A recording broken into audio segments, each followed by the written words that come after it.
Genshin sucks. Yes, Genshin sucks. With a hardcore fan base that has been frequently sucking to developer sausages, we've never been moving beyond the basis of a developing game and gacha. In order for Genshin to reach players' expectation, whereas Honkai Star has answered the majority in a balanced way, Genshin's team of developers played it far too safe.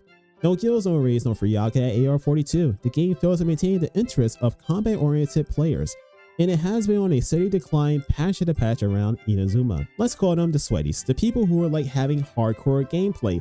Nothing makes a action game more appealing other than combat. If the combat fails to capture or evolve towards the player base's desires, it should decline in popularity, right? Unfortunately, due to an interview back in October 1st, 2022, the developers put a nail in the coffin for any hopes of difficult combat due to excess anxiety in Genshin Impact.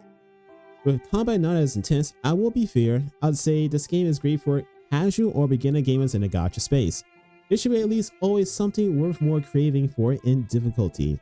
Endless reactions such as hyperbole and limited need for particular teams to defeat the spiral abyss. These days now is like more like, hey, how quick can I activate this reaction? Then actually fight, like actually putting in work, like you actually just normal attacking, having combos, specific combos that doesn't really involve like elements of reaction. But then again, the game is based around that versus stylish combat. I've been a YOLO player ever since the beginning, and it feels painfully bad playing her because I can't use her fully in the majority of combat since physical isn't adored and the enemies are now bullet sponges, which puts me to sleep. Speaking of bullet sponges, I miss the early days of Spiral Abyss where all the enemies would spawn in together for difficulty. Versus today, enemies just come in here with large HP pools as difficulty. Yes, a very sad reality that they have chosen. No one likes this. It's a bad decision in terms of interest. Genshin never updated its endgame content unlike Honkai Star. That game is spectacular, nearly perfectly put together. Both story with humor and references towards meme culture, and as well as turn-based combat thinking. You really have to think more than usual in this game now. Though I know I've been shitting on Genshin throughout this video, but I've been a Genshin player since nearly the beginning until now. It is still a magical game since when it first started in the early months of the game. I really enjoyed it. But then Genshin just had like a ton of dry patches here and there, nothing really to do. Whereas Honkai Star Rail just had you doing something. Sure, maybe 1.5 may not have been the best content for people, but for me as a upcoming content creator, I really did enjoy the drill of that. But I see things differently than most people here and there. I enjoy most of the content, so I try to take it from a different perspective. Yeah, whatever. Anyways, no matter if the patch is good or not, when it comes down to combat and Genshin, it needs to overhaul no matter what. Everything else is a distraction. With one last thing to add here, exploration has been a drag and exhausting.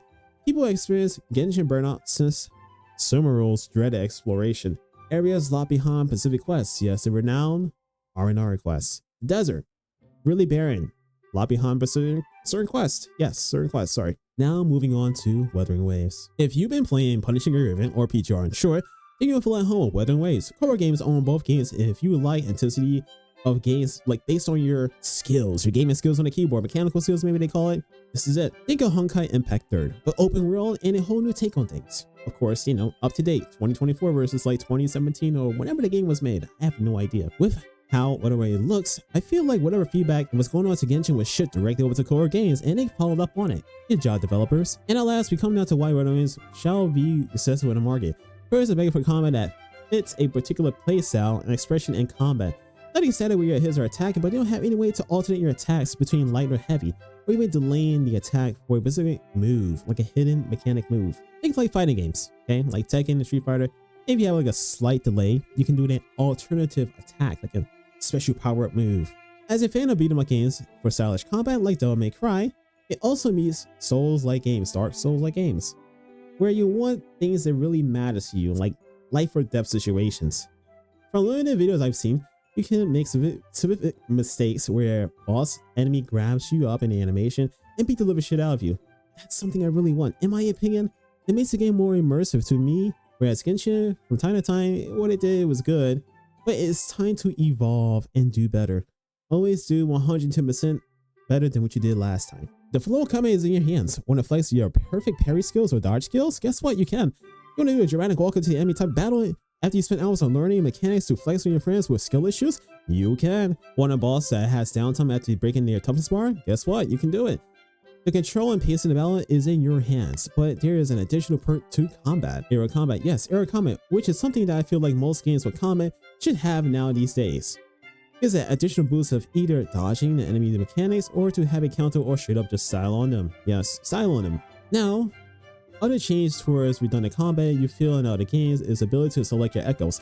Echoes are like the enemies you defeated and now you capture their soul. You're kind of like Shang Shung from Mortal Kombat. In layman's terms, you become a Pokemon trainer. You fight, you capture, and then you select your Pokemon to assist your character in battle.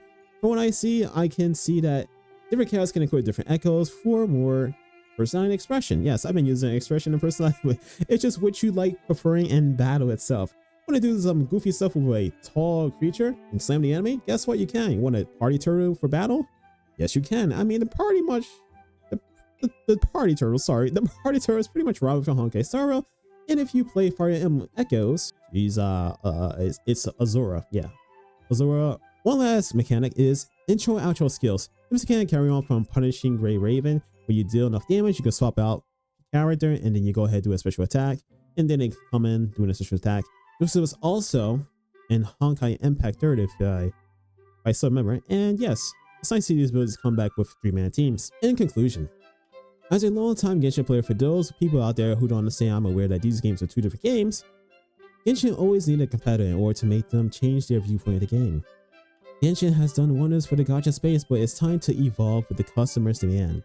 This is where Wuthering Waves enter, and Tower of Fantasy will furthermore be forgotten, and which label themselves as the Genshin killer.